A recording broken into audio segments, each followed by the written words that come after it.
Bonjour, chers amis. Nous devions nous retrouver au Liban, à Tripoli et à Tyr, deux villes portuaires. Aussi, j'ai pensé un conte de pêcheurs. J'aurais préféré être avec vous, mais la politique en a décidé autrement et pourtant les contes sont faits pour être entendus en présence.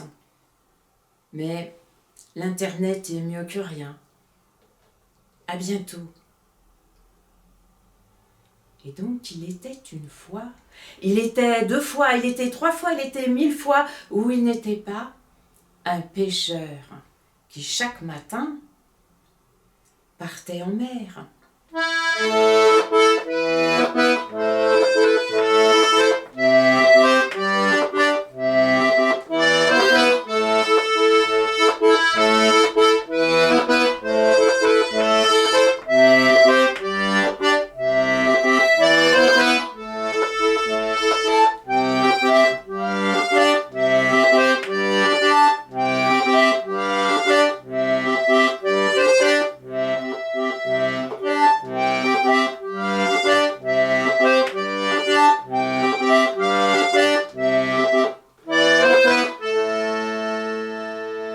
Ce pêcheur n'avait plus de parents, ni père, ni mère.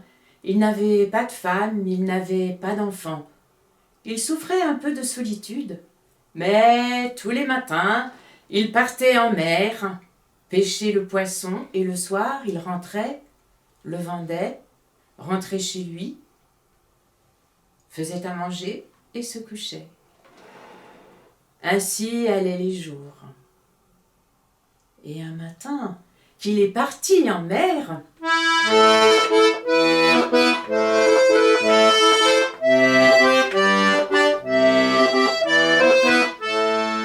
au loin, il a vu un bateau qui venait vers lui, qui s'éloignait, qui revenait, un bateau sans direction.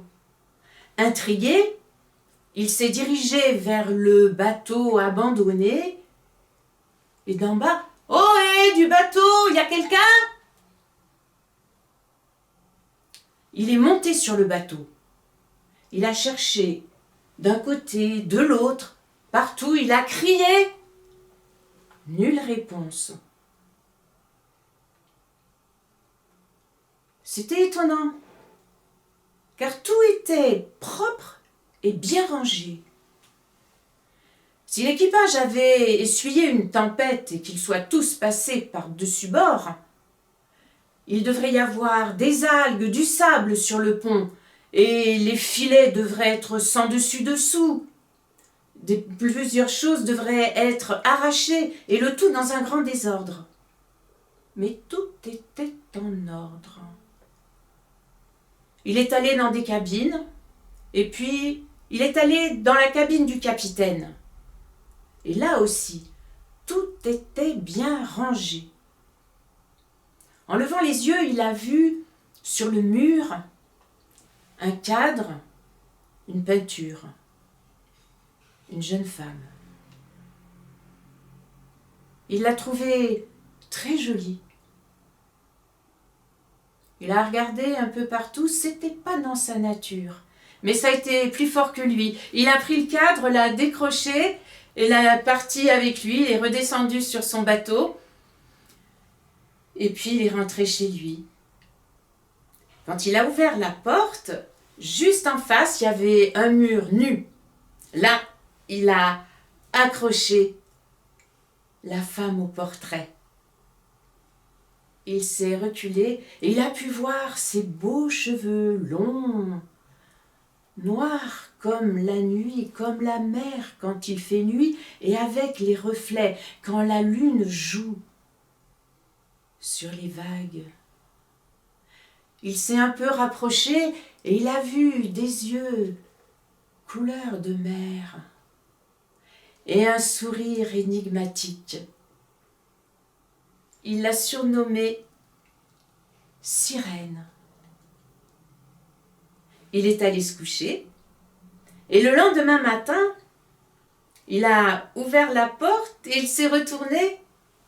À ce soir, belle sirène. Et il est parti en mer.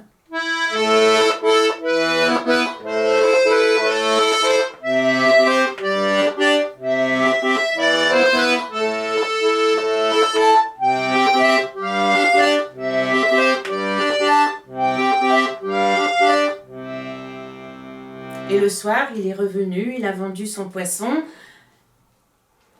Il est rentré chez lui, il a ouvert la porte. « Bonjour, belle sirène !» Il est allé dans la cuisine, il s'apprêtait à réparer ses filets.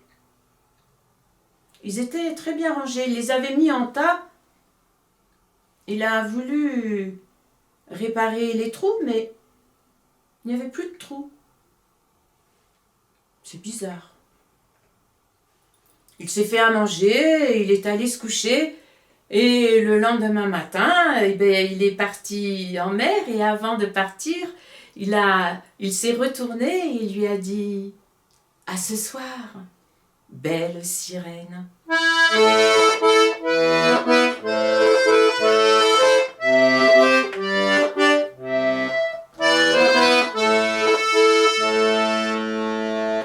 Et le soir, il est rentré. Il a ouvert la porte. « Oh, bonsoir, belle sirène !» Il est allé dans la cuisine. Et là,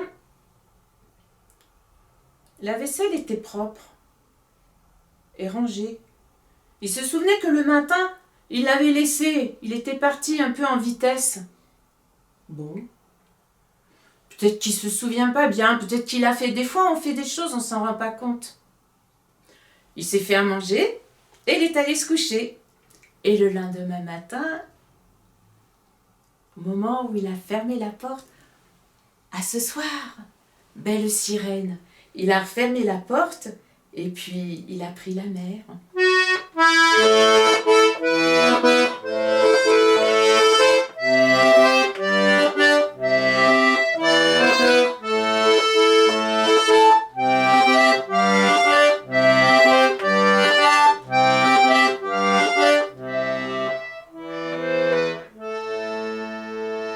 Et le soir, il est rentré chez lui, il a ouvert la porte.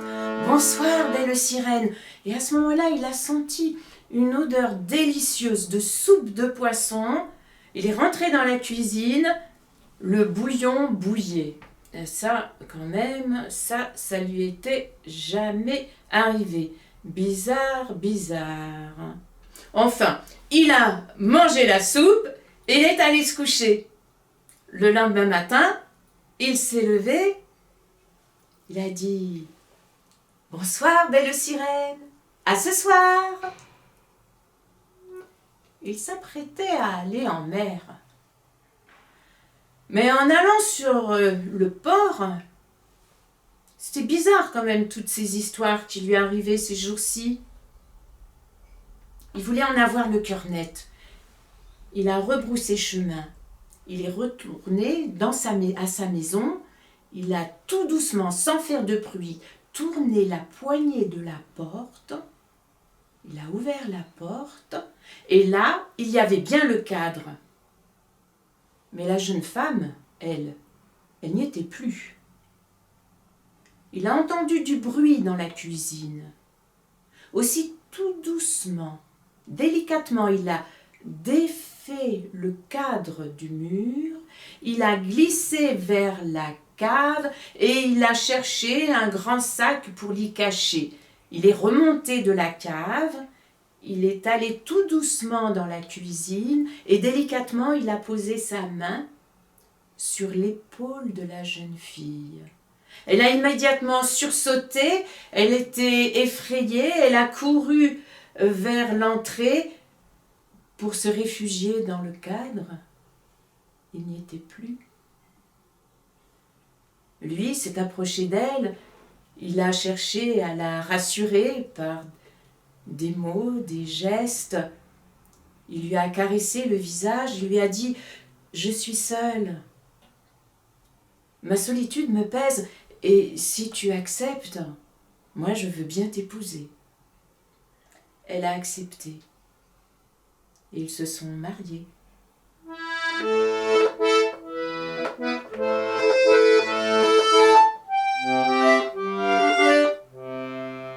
Ce fut un grand mariage.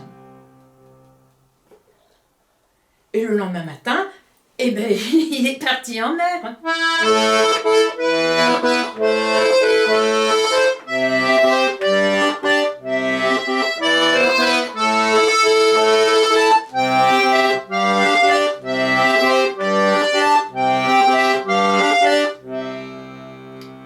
Et un petit garçon leur est né, un joli petit garçon. Il a grandi, et le père vieillit.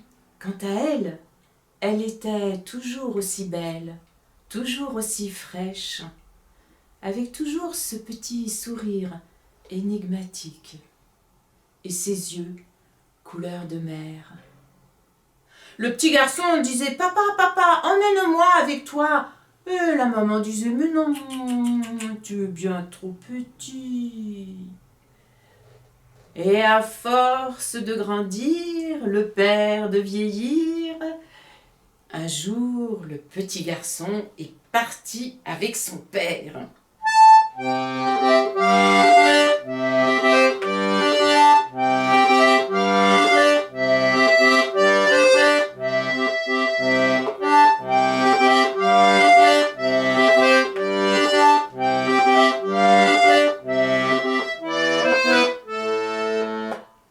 Et au fur et à mesure que le père vieillissait, le jeune homme partait seul en mer.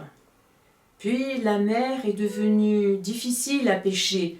Les poissons étaient de plus en plus loin. Le jeune pêcheur devait partir de plus en plus loin. Et ce qui veut dire qu'il restait de plus en plus longtemps éloigné. Tant et tant, il était resté cette fois-là très longtemps. Et quand il est revenu, il a couru à la maison de ses parents pour y apprendre que son père était mort.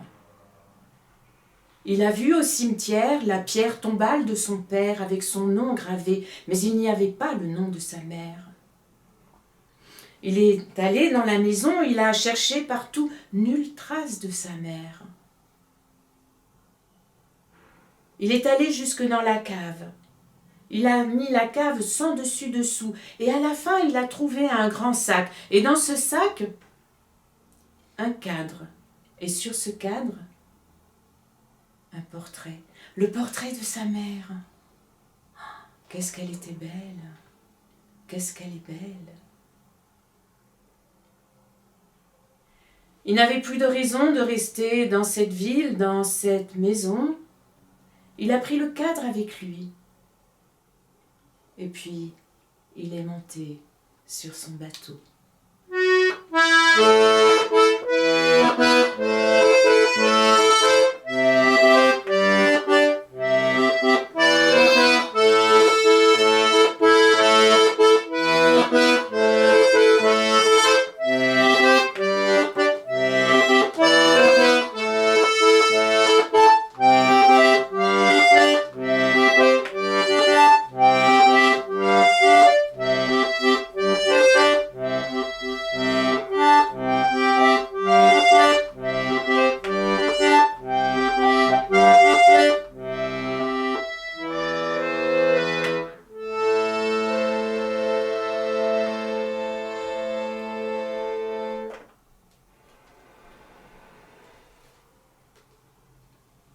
Merci de m'avoir écouté.